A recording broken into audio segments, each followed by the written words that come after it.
Y ya estamos recibiendo con muchísimo gusto en los estudios de TV Ciudad al diputado Conrado Rodríguez del Partido Colorado. Gracias por estos minutos esta mañana. Buen día, muchas gracias por la invitación.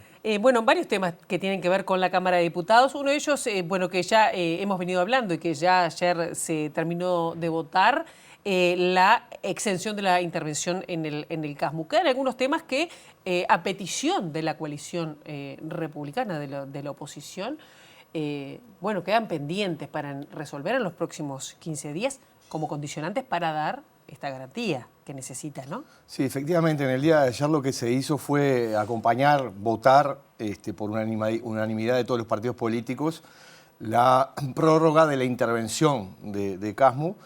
La intervención ya viene del año 2024, ahí fue sin desplazamiento de autoridades, en la actualidad también va a ser sin desplazamiento de autoridades. Pero lo importante es la sustentabilidad de la institución, una institución muy importante para el país, para la salud del país. Hay miles y miles de usuarios y por lo tanto lo que se entiende es que bueno, a través de esta intervención también lo que se facilita es que no haya pedidos de liquidación o de concurso, en este caso de la empresa, a los efectos de poder darle esa viabilidad futura, ¿no? Lo que queda pendiente es una cantidad de información que pidió la oposición, específicamente el senador Pedro Bordaberry en el Senado pidió una cantidad de información que el Poder Ejecutivo la tiene que remitir dentro de los próximos 10 o 15 días y a partir de ahí se enviará el proyecto de ley para poder acceder nuevamente al Fondo de Garantía que acceden básicamente las instituciones que están dentro del Sistema Nacional Integrado de Salud. Este fondo de garantía le permite a la institución poder reestructurar sus deudas, poder acceder a créditos y obviamente que es importante de cara al futuro, pero para lograr eso necesitamos la información de cómo se viene llevando adelante la gestión por parte de las autoridades del CASMU. ¿Están cuidando de que no sea otro Casa de Galicia? Bueno, es importante sí cuidar, hay que cuidar el sistema. Yo creo que el sistema tiene errores en el diseño. Y por eso sucede esto que de tanto en tanto alguna institución se muestra tecleando y después tiene dificultades. Yo creo que hay temas de controles que hacen falta por parte de los reguladores, por parte del Ministerio de Salud Pública, por parte de la propia JUNASA. Yo creo que eso se debería de rever de cara al futuro, porque si no vamos a tener esta situación de forma más recurrente. Entonces, bueno, lo que se intenta sí es que la institución siga y obviamente tiene un nivel de atención muy importante en miles de usuarios y lo importante es la sustentabilidad de la institución. Bien, fue por unanimidad de 92 legisladores presentes. Exacto. No hay unanimidad en principio para la rendición de cuentas, que es otro tema que usted integra además la Comisión de Presupuestos integrada con Hacienda. ¿Cómo viene, bueno, cuando están recibiendo a las delegaciones? Ayer hubo la JUTEP, que parece que no hubo preguntas y hay cierta molestia también. ¿Cómo se viene trabajando eso?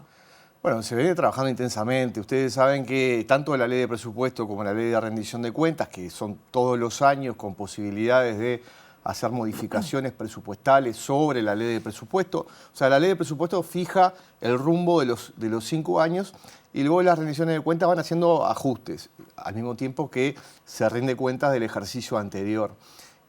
Nosotros anunciamos públicamente nuestro voto contrario en la consideración general de la rendición de cuentas y lo hicimos en base a un análisis que realizamos cada uno de los partidos integrantes de la coalición, pero también cada uno de los integrantes de la Comisión de Presupuestos que somos de la oposición, donde primero vemos una ley de presupuesto donde a nuestro juicio no se hicieron las cosas de buena manera, porque incluso en las proyecciones económicas que realizaba el equipo económico, nosotros decíamos que era prácticamente imposible que se pudieran cumplir y que esto iba a tener una repercusión en los ingresos que iba a tener el Estado y por lo tanto iba a tener menor cantidad de dinero para poder financiar los incrementos que ya estaban en la ley de presupuesto. Para este año se había dispuesto de un incremento de 140 millones de dólares y para el año que viene otro de 50 millones de dólares, además del que viene en esta rendición de cuentas que son 31 millones de dólares. ¿Qué problema tiene esto? Bueno, que si vos no tenés los ingresos suficientes, lo que tenés que hacer es endeudarte para poder financiar eso. Entonces, a nivel del aspecto económico entendíamos de que las proyecciones no eran las adecuadas, de que la economía no está respondiendo como pretendía el equipo económico. Y por otro lado, la consideración política, pero política en el sentido más amplio, de decir, bueno, pasó un año de gestión del gobierno del Frente Amplio.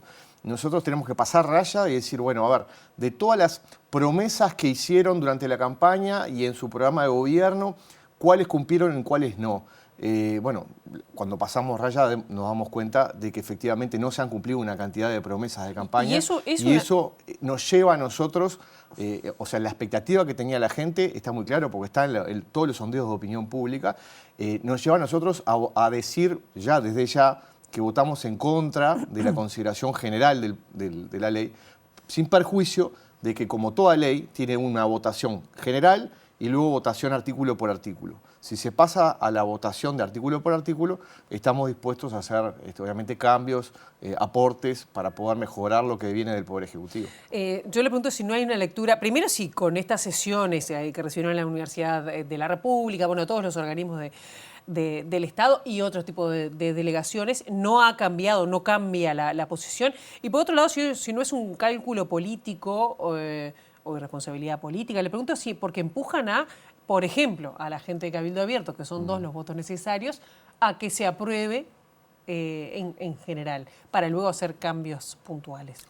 ¿Y nosotros estamos empujando a Cabildo Abierto o Cabildo Abierto ya tenía definido votar a favor de la rendición de cuentas? Por eso es una de las cosas que... ¿Ustedes lo analizaron de esa manera? Bueno, obviamente se analizó las 2 hipótesis. Si estaban los votos, bueno, que íbamos a hacer contribuciones, aportes y críticas a lo que venía del Poder Ejecutivo, cambios, si era posible, y si no se aprueba la rendición de cuentas, porque eventualmente no estuvieran los votos de Cabildo Abierto, entendíamos de que en las prioridades que fijaba el gobierno no iba a tener inconvenientes. ¿Por qué? Porque hay instrumentos legales que le permiten al gobierno hacer refuerzo de rubro. Esto es una práctica muy común, lo hace el Ministerio de Economía de forma recurrente. Hay un porcentaje del presupuesto nacional que puede utilizarse para refuerzo de rubro, por lo tanto, el Ministerio de Economía, el gobierno puede, por ejemplo, poner más dinero en el tema pobreza infantil, lo puede hacer sin rendición de cuentas. Si no llegara a haber rendición de cuentas, obviamente que nosotros estaríamos dispuestos a apoyar esa posibilidad del refuerzo de rubros. Por lo tanto, yo creo que el dramatismo que se generó no se ajusta a lo que eventualmente puede llegar a pasar, ¿no? Si se necesitan ajustes, bueno, se pueden realizar algunos de ellos a través de estos instrumentos legales con los que cuenta el gobierno. ¿Y cambia el vínculo con el oficialismo? Bueno, al principio cambió un poco el humor y el clima, pero después rápidamente con el pasar de los días ya el clima es otro. Y Pilar, se da lo que se da habitualmente en toda rendición de cuentas. El Frente Amplio no votó ninguna rendición de cuentas desde la Restauración Democrática. ¿Tenían? Ninguna. Pero la mayoría la tenía el oficialismo en ese caso. Mira, yo te voy a decir que no, porque fíjate que en el primer gobierno del Partido Colorado, en la Restauración Democrática, presidido por el doctor Sanguinetti, allí había un concepto, que era el concepto de gobernabilidad, que había hablado Wilson, pero que no era una coalición, no había una coalición, incluso no había una coalición parlamentaria. De hecho, muchos proyectos de ley se aprobaban con los votos del Partido Colorado y del Frente Amplio. O sea, el Partido Colorado votaba con el Partido Nacional, en otros con el Frente Amplio, en otros por parte de todos los partidos y en otro quedaba solo el Partido Colorado. En el año 86 quedó solo el Partido Colorado en una rendición de cuentas, sin los votos del Partido Nacional y sin los votos del Frente Amplio. O sea, es muy claro de que hubo circunstancias en las cuales el Frente Amplio pudo haber decidido acompañar una rendición de cuentas sabiendo de que no estaban los votos y no lo hizo. Entonces, esa ha sido la práctica recurrente. Se nos exige a nosotros, desde la oposición, que somos nosotros los que tenemos que darle los votos al oficialismo. Pero ¿por qué el oficialismo, sabiendo de que no tiene los votos en la Cámara, por qué antes de mandar la rendición de cuentas no tuvo una conversación con los partidos políticos de la oposición, con los legisladores que estamos en la comisión? ¿Y esa conversación no es la del Parlamento?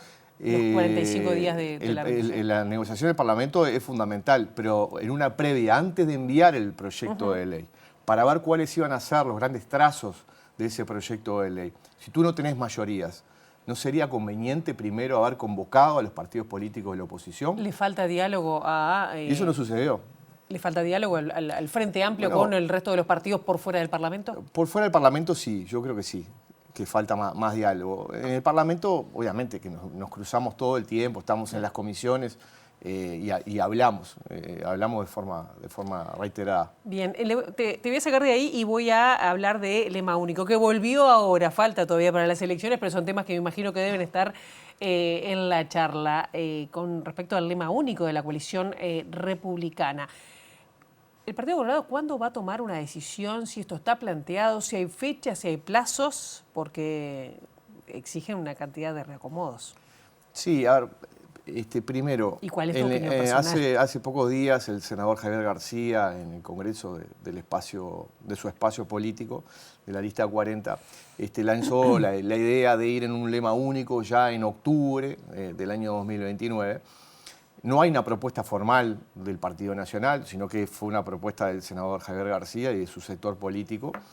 Yo, en principio, no soy favorable a esa posibilidad. Yo creo que hay dos cosas distintas. Uno es el tema departamental, donde sí se ha avanzado en algunos departamentos, como Montevideo, como Salto, como Canelones, donde fue la coalición republicana como tal.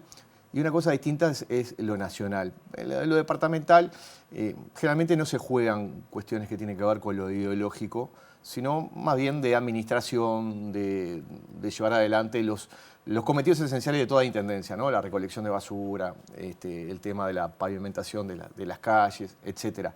Después, en el tema nacional, obviamente hay temas más ideológicos, y yo creo que no sería algo bueno unificar en un solo lema, quitando esa riqueza que tienen los partidos políticos del Uruguay, y especialmente el Partido Colorado y el Partido Nacional, que van a cumplir 190 años. Son de los partidos más antiguos del mundo, y creo que tienen una riqueza que les permite incluso poder llegar a distintos públicos, ¿no?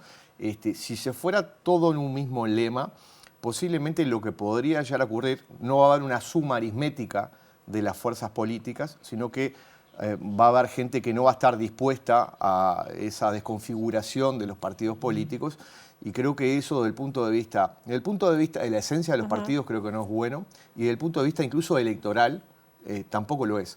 Entonces, esta es mi opinión personal, no es la opinión, por ahora no se ha discutido a nivel de mi sector político. ¿Hay plazo? Yo creo que sí, que esto se puede. Digo, si tienen fecha discutir. o tienen decir, bueno, año, el año que viene. Yo creo que habría que avanzar primero en el tema departamental. Creo que el tema nacional corre por otro andarivel, y lo personal entiendo de que es importante que los partidos como tales se presenten para poder tener un abanico más amplio dentro de la coalición republicana. Bien, tenemos que ir cerrando, pero no quiero dejar de preguntarte porque también Javier García, aún dentro de su partido, pero también lo ha dicho públicamente, quiere volver al tema de los allanamientos nocturnos, a esa propuesta que ya fue,